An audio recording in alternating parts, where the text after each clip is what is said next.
on tolère toutes les types d'approches, au moment où ce soit dans le respect de l'abeille et de l'environnement. Et je crois que c'est très important pour créer un projet collectif, il faut quand même un esprit d'ouverture et de tolérance pour pouvoir travailler en synergie. Donc aussi, nous n'avons pas de ruche école, on n'est pas une section assez importante pour créer un ruche école, mais par contre, on a un système de compagnonnage, de parrainage pour encadrer les débutants. On a comme partout 4 ou 5 conférences ou ateliers chaque année, et on intervient dans les écoles, et on a en fait décidé en 2015 de souscrire au projet de ruche et tampon. Et on a décidé donc de commencer directement, comme il y avait chez nous un groupe de Langstrothien et d'autres d'Adam, on a décidé de commencer avec les d'Adam parce que le matériel était directement mis à disposition. Donc on a acheté, donc on a d'abord reçu 5 ruches d'Adam et 5 ruchettes d'Adam, et on a fait des achats complémentaires. On a dû acheter un peu des achats complémentaires parce qu'on avait donc pensé à faire un travail simple. Quand on a des personnes de compétences différentes, il faut essayer de simplifier au maximum le travail. Donc on faisait des simples divisions. On gardait les ruches avec les hausses. Les hausses servent de nourrisseurs. Et ce qu'on fait, c'est simplement diviser les ruches. Donc une ruche 10 cadres passait dans des ruches 7 cadres et 7 cadres.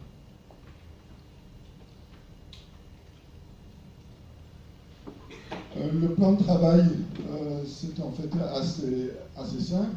Donc voilà, vous avez un petit peu le résumé ici.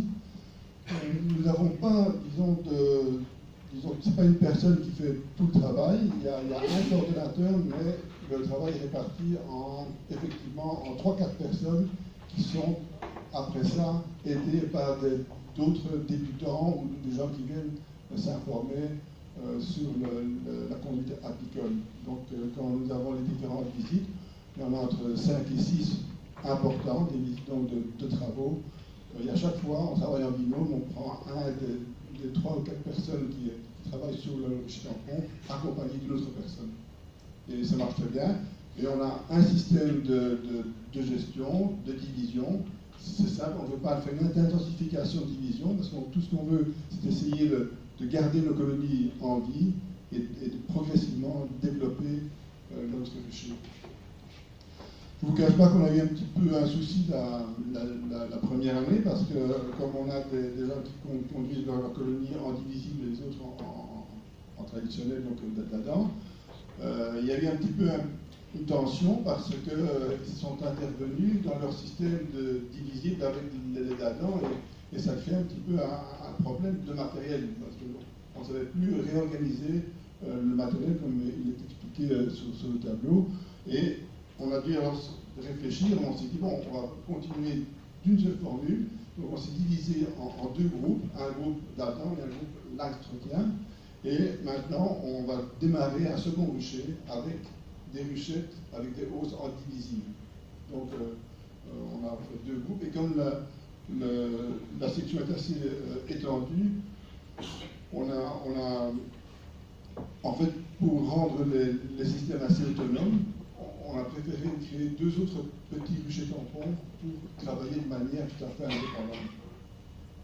Alors les résultats, comme vous le voyez, sont bien, ce ne sont pas des résultats exceptionnels. Donc on a commencé avec 5 colonies la première année, puis on est passé de 5 à 7 colonies hivernées, et cette année-ci on en hiverne 10, tout en permettant de céder des colonies à des apiculteurs qui en avaient perdu.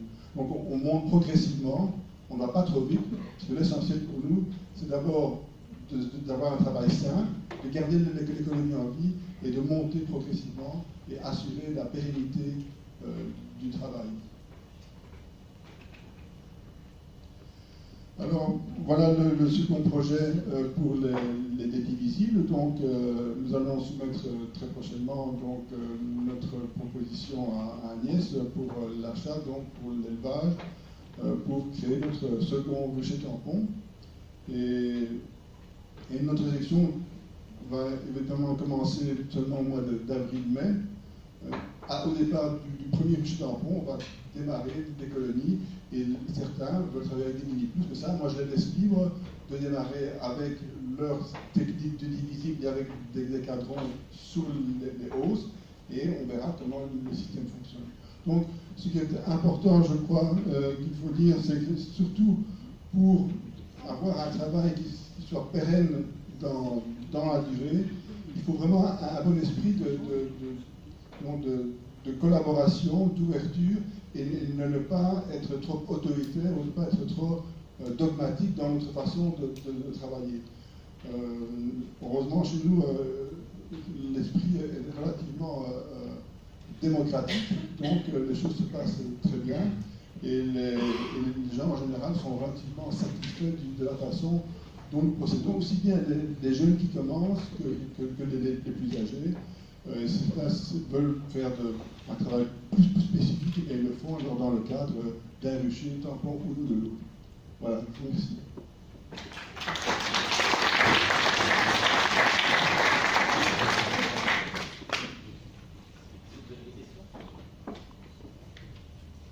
J'ai peut-être une petite question. En fait, c'est sur quel terrain que tu as installé ton rucher tampon?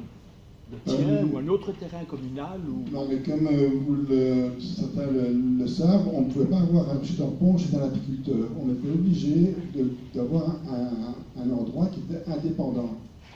Donc, nous avons cherché dans la commune une personne qui était d'accord de pouvoir installer un rucher chez elle. Donc, on a signé une convention de 10 ans pour pouvoir garder les ruches. On a eu beaucoup de chance parce que cette personne, en plus, on avait accès à 100 mètres de la route et il avait en plus une grange où on peut stocker notre matériel. Donc, on a un endroit qui est vraiment très favorable. Je ne sais pas si vous connaissez le Brabant wallon, on est juste au sud du domaine du Bercuy. Donc là, l'environnement est en fait excellent pour travailler. Et pour l'autre rucher tampon, on n'a pas cette exigence, mais on va aussi avoir 2 endroits qui sont chez les particuliers et pas chez les apiculteurs. Donc c'est vraiment indépendant de chaque apiculteur. Merci. Lors de vos aides au niveau de définir des jeunes apiculteurs ou ceux qui en ont besoin, quels sont les critères que vous exigez? Comme nous n'avons pas de rucher école, on demande d'abord qu'ils étudient 2 livres. D'abord un livre d'initiation qui s'appelle Le rucher durable que vous connaissez, pour savoir s'ils sont vraiment décidés à commencer. Et dès qu'ils sont décidés, on leur met une ruche, on les conseille dans l'achat d'une ruche, soit de Langstroth, soit d'Adam, et là ils s'adressent à un groupe ou bien à l'autre. Et alors on leur demande aussi d'acheter le livre d'Hubert Guéria pour être accompagnés. Alors nous, en fait, on contrôle leurs connaissances dans le début du coaching, et ils viennent d'abord nous assister dans les ruchers tampons, et après ça, si on voit qu'ils sont vraiment prêts, on leur cède une colonie et on les suit. Vous les suivez, il y a toujours un retour. Oui, il y a toujours un retour, oui, toujours. Comment vous organisez pour la répartition des ruches? Qu'entends-tu par la répartition? Les nouvelles colonies, je suppose que vous, dans votre région, il y a beaucoup de dégâts. Donc, à qui donnez-vous la priorité et comment organisez-vous la répartition des ruches? Très bonne question. En fait, d'abord, il y a une liste d'attente. Alors, nous devons choisir pour les débutants et puis ceux qui ont tout perdu ou ceux qui ont perdu quelques colonies. Donc, on essaie de donner donc, au comité, on définit une priorité entre ceux qui ont un besoin urgent. Par exemple, l'année dernière, il y avait une personne qui avait eu la lobe du côté néerlandophone. Et donc, on lui avait demandé de supprimer toutes ces colonies pour vraiment ne plus avoir de problème de lobe dans notre environnement.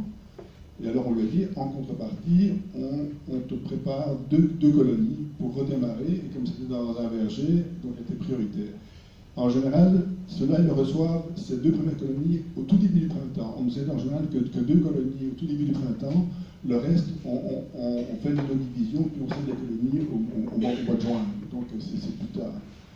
Et là, en général, on essaie de donner une colonie à tous ceux qui demandent, au moins une. Et s'il en reste, une seconde à ceux qui en ont un peu plus Est-ce que vous faites attention à ce que les apiculteurs qui vous demandent une colonie, ils aient traité leurs ruches ou pas, et comment est-ce qu'ils les ont traitées?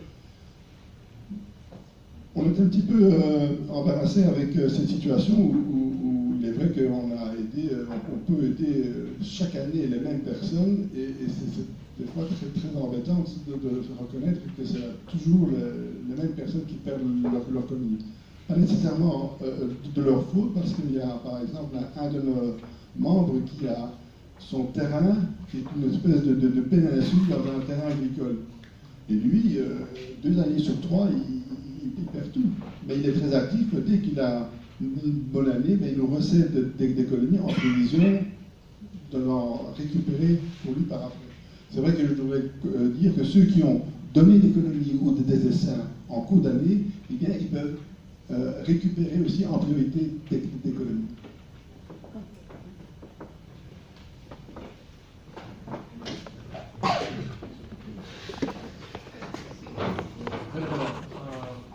Un grand merci.